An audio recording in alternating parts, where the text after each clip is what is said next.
สวัสดีครับผมสวัสดีครับพ่อแม่พี่น้อง FC วันนี้วันที่12พฤศจิกายนปีพศ2568วันนี้ว่าต้นมาอีกแล้วทุกคนท้ายรถ4ล้อน้ำแข็งวันนี้มา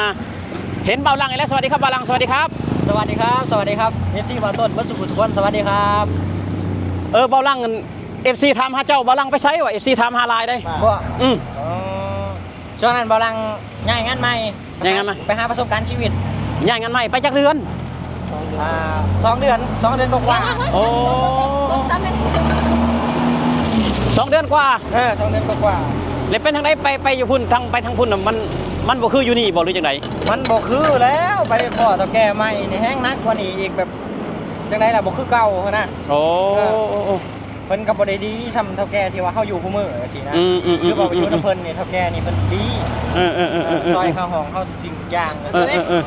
เท่าไรอ่ะก็เลยแบบว่ามาคือเก่าก็มาคือเก่าเพิ่นขาดลูกน้องบ่ล่ะก็กลับมาคือเก่าโอ้แต่ FC เพิ่นถามว่ายังอยู่นำกันอยู่กับเมียคู่เก่าชื่อสตอยน่ะไม่แล้วดิเนี่ยยังอยู่นำกันคือเก่ายังอ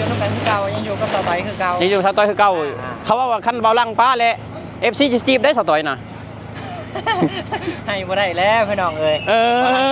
หักคือกันบ่ลังหักสตอยคือกันนะตอนนี้บ่ลังเนี่ยคือบ่เห็นได้หยุดงานเนาะช่วงนี้เนาะบ่ลังบ่ได้หยุดแล้วเพราะว่าเปลี่ยนแล้วจูนใหม่แล้วจูนเจ้าของใหม่แล้วแล้วก็บ่หยุดงานจังซี่นะเพื่ออนาคตเจ้าของเพื่อครอบครัวเจ้าของนะหยุดหลายจังซี่เมียเขาก็บ่อยู่นำเฮาเด้บ่อยู่แล้วเนาะเมียก็คู่บ่ลังเลยเด้ว่าเขาเจ้าหยุดงานอีกนี่สิปะว่ะสิบ่อยู่กับบ่ลังแม่นสิบ่อยู่นำบ่ลังก็ย่านเขาหนีเนาะกับบ่ลังก็บ่หยุดตัวมารอบนี้เฒ่าแก่เพิ่นบ่ได้ว่าหยังติบ่เพิ่นบ่ได้ว่าหยังเพิ่นก็มาขอแค่ไม่หยุดงานแม่นโอ้มากะเพิ่นก็บ่ได้ว่าเพิ่นก็ซอยคือเก่าหรือว่าข้าวของข้าวห้องค่าอยู่ค่ากินคือเก่าซอยคือเก่าโอ้อยากข้าวของค่าน้ำคือซอยแบบว่าไปเฮ็ดงานใหม่น่ะเฮ็ดงานหยังบ่หลังเฮ็ดงานส่งเหล้าส่งเบียร์ส่งเหล้าส่งเบียร์แม่นโอ้แบบว่าชีวิตบ่หลังมีแต่เฮ็ดงานส่งเนาะแม่นส่งเหล้าส่งเบียร์สินะแล้วมาตัวนี้แล้วก็ส่งน้ำแข็งอีกบัดนี้ได้ก็ส่งเหล้าส่งเบียร์แบบขับมอไซค์เด้ใส่เบียร์ไปเทื่อละ10 ลังสิใส่ท้ายมอไซค์น่ะถ้าสมมุติว่าแตกมานี่คือว่ารับผิดชอบเองโอ้เฒ่าแก่บ่ได้รับผิดชอบนำเฮาเด้แต่วันละ400หยุดมีหยุดบ่หยุดทุกวันอังคารหยุดได้เงินบ่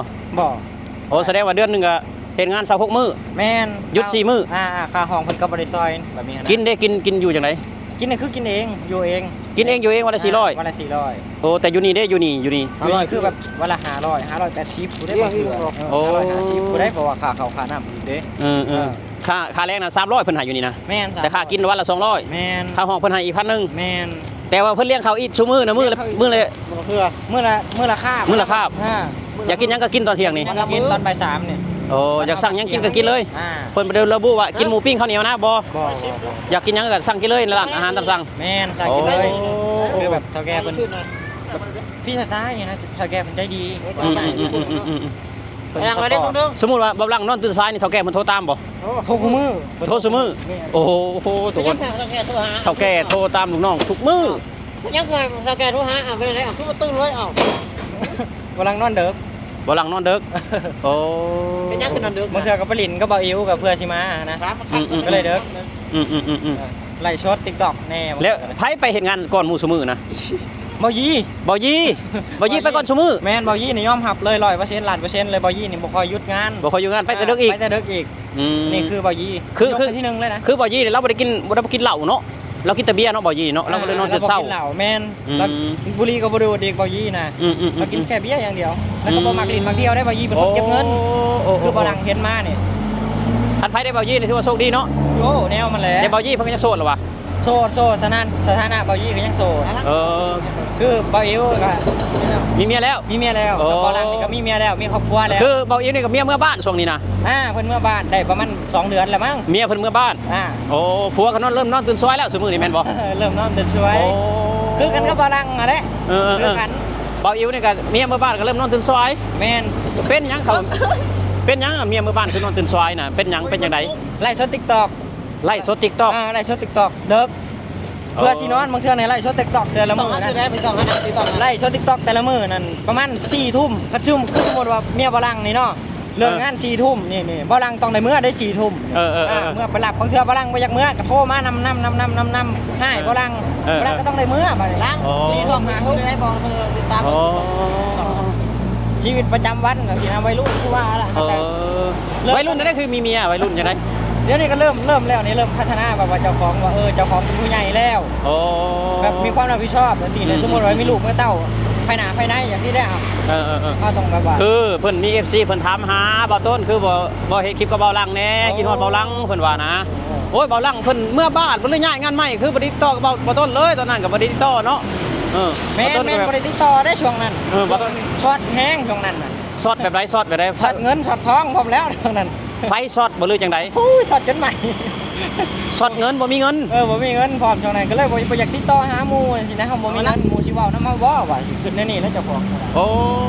ช่วงนั้นเบาลังช็อตเนาะแม่นตอนนี้ก็บรรยากาศฝนสิตกทุกคนเลยเนาะจนเข้ามานี่แล้วมีแต่เมียนั่นแหละอยู่เคียงข้างเฮาโอ้เอาคือว่าเฮ็ดงานซุมื้อว่ามันคือช็อตเงินนะ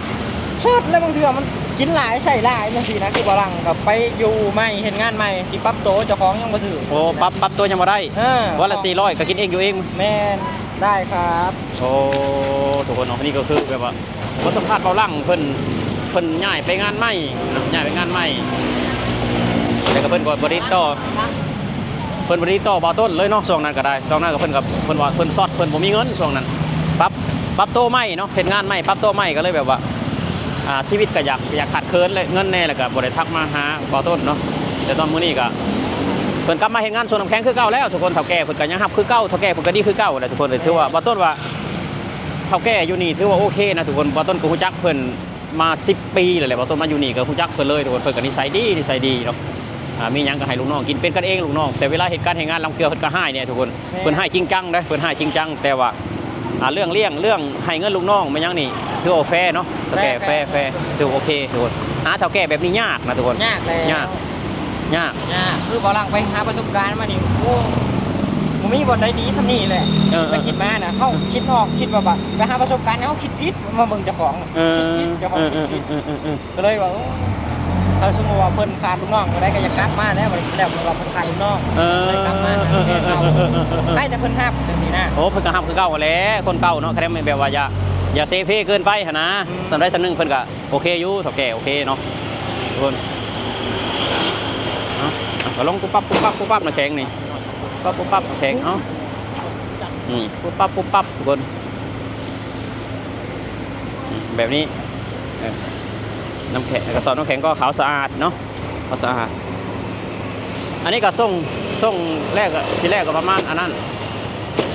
ประมาณ5 โมงทุกคน5 โมงเย็นเนาะก็เสร็จเข้าบ้านแล้วก็เก็บร้านปิดบ้านแล้วก็กลับห้องพรุ่งนี้เช้าทำต่อนี่คือง่ายๆทุกคนคือบนเบาลังเฮ็ดนี่ไม่ใช่โรงงานน้ำแข็งนะครับทุกคนคือรถส่งน้ำแข็งครับไม่ใช่โรงงานครับ